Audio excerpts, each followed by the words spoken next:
My name is Jonah. I am the co-founder of Diall, and we're building Gen Z's home for mental health content and community. One of the things that I actually wanted to start with is actually just talking about a little bit of the background from our story, because it started in 2020. We've been going for 2 years now, and we're really trying to target the youth mental health crisis. Specifically, this all happened because in 2020, during the political and social turmoil, my friend Marcel gave me a call, and Marcel's my co-founder, and we've been building this ever since. We bootstrapped with like 50 grand of our own money. And we've been trying to make a difference in mental health from a different angle. You know, there are tons and tons of companies that exist right now, but there's not a lot that are dealing on the upstream preventative side, specifically for Gen Z. And I think something that is our superpower from the back end is that we are, made by Gen Z for Gen Z. So you kind of have this staggered problem where Gen Z isn't accessing mental health care until it's very late. All of these problems are beginning at a very young age, and simultaneously they're watching tons of video content every day. So it would make a lot of sense for why isn't their care environment, video based, not just live video with a therapist or with someone like that, but why isn't it content based on the upstream side? And so that's what we've been really building.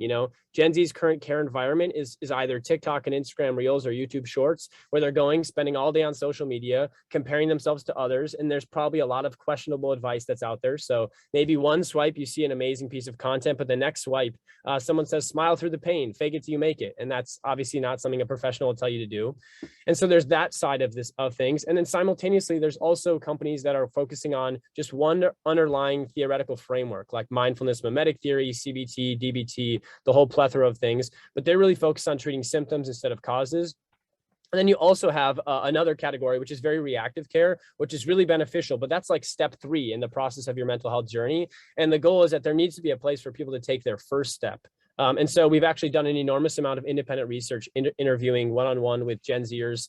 And from our entire population base, we've asked one main question that's been really, driving our unique insight, which is whose opinion on mental health do you trust the most? And 93% of Gen Z answers their friends. They don't answer a professional, they don't answer a parent, and they answer people that are just like them, which instead of taking that to say, oh my gosh, we're all doomed, we've taken to be a really great critical insight that we can use to build our business to be even stronger. And this is specifically what we're building. We're building that best friend for mental health related to Gen Z. So, we're building this with its content first. So everything is short form video. It's curated. It's entirely vetted by licensed professionals. So mental health professionals work with our Gen Z writers to script and create content. We're then able to pass on that script to a bunch of other contract creators so that we can make sure we have diversity as a default. There's a ton of representation. And that also means in different experiences that we're sharing. And then simultaneously, because that content is made by peers, it's significantly more relatable, and it drives further engagement. So the way that this works is once we have that platform built out, we're making sure that they have this home for both content and community, because working with your peers and feeling like you're not alone is a massive way to start actually taking a first step. And we've also found that a lot of Gen Zers are looking to help other people, not just themselves. They might enter our ecosystem just because of a friend. It has nothing to do with themselves. And so what we might be selling is content and community and a premium subscription and all these awesome things. But what they're really buying from us is just this sense of direction and feeling normal, and the validation of like there are answers to their questions that are vetted and also fun, so it doesn't have to feel like homework or another assignment. You'll actually be able to see that we're reimagining this with a thumbnail-based approach. So it's thumbnails, almost like a mix of Netflix with TikTok.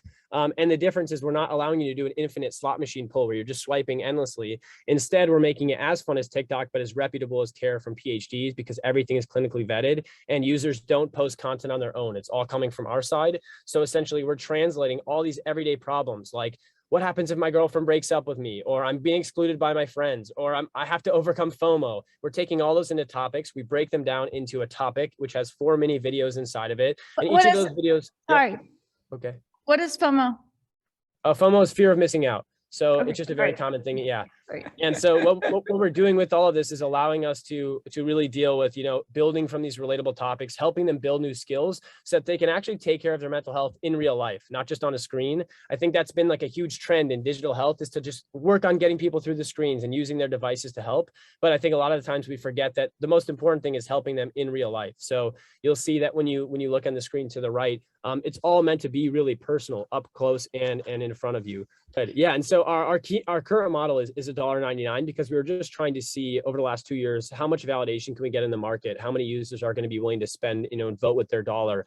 And what we've actually landed on is a next product that has a 7-day free trial, full access, $3.99 to actually focus on being more premium. And the way that we're slotting ourselves in, because if you saw on the previous slides, it's thumbnail based, but it's also short form video, is that we're more money than social media because we're protecting everyone's data like crazy. There's no advertisements in our platform. And simultaneously, because we're not making blockbuster films and they're short form videos, it's also less than traditional streaming. So we're slotting in a slot in between there. It's also over half of the cost of Headspace, Calm, any other competitors out there, and we're driving significant, growth through that. And so our main goal is to make sure that we can, in the growth funnel, we can get people to engage in free content that makes it accessible for a large population of people, specifically, again, underrepresented communities that probably wouldn't have access to a Headspace or a Calm because they're so expensive. We help make sure that they understand the what and the why behind these topics, not just following a prescriptive approach of saying, hey, if you're experiencing this, you need to do this, because most of the time that's actually like the second step. You need to get your information beforehand. And then the main thing that happens is we spend a lot of time talking to our users. We've iterated a bunch. In 2020, we released the first ever alternatives to 911 speed dial, which is why our name is Diall. And we added the second L because we're really trying to focus on being inclusive to all. And we've just evangelized our community like crazy. We pump out a ton of user generated content, which for all of you who don't know what that is, it's essentially when you get people in your community to make videos and content about you and promote it themselves. It's a huge way to drive the network effects. We then talk with our users. We interview all of them. We run polls, as you can see below. We have our community essentially that we're building in public, and they help us build features into our app. So when we source information, it's coming directly from people that we can solve problems for. And then we have brand ambassadors that help us win from within with other organizations. And we have 500 active users. This is a ton of users that are in our app since 2 months ago when we launched, and we're constantly iterating. And then one of the final things that we're actually doing is we're raising money because our next product is going to be building in these group chats community feature so we can drive up lifetime value, get the growth engine going. We really want our LTV to CAC ratio to be greater than 3 so that we can make sure that we're really scaling up fast. We're a venture backable business because, again, when CAC is below 3.6, it'll really make a lot of sense to drive up total value. And in addition, as we continue to add new features and improve upon our user experience, we're going to be making sure that we can make sure that users are getting the best out of our platform that they can. We're actually raising a pre-seed round right now to focus specifically on growing to 1,000 daily active users. F7 Ventures was one of our first checks in our round. We're raising a total of $1.4 million at a $7 million post-money valuation on a safe.